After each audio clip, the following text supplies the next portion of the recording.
Please please please.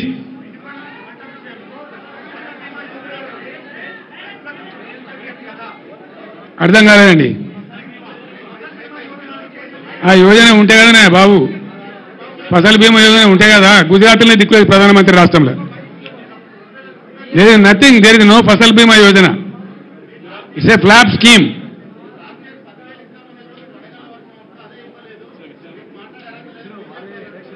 బీజేపీకి ఒక ముడ్డిముఖం ఉన్నదండి ఈ రాష్ట్రంలో. బీజేపీ పార్టీ, దానికి ఒక కథ. ఏందా బీజేపీ నాకు అర్థం కాదు. అంతకుముందు బాబు, అంతకుముందు 100 కాన్స్టిట్యున్సీల డిపాజిట్ పోయింది.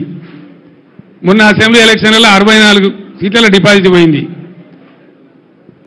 వాళ్ళు మా కార్యకర్త, మా నాయకుల చుట్టూ తిరుగుతూ ఉన్నారు, క్యాండిడేట్ కావాలని, నువ్వు క్యాండిడేట్ కావాలని. అది ఒక పార్టీ, దాని ఒక కథ.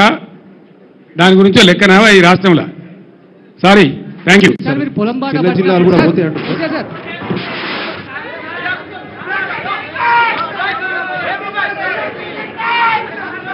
సార్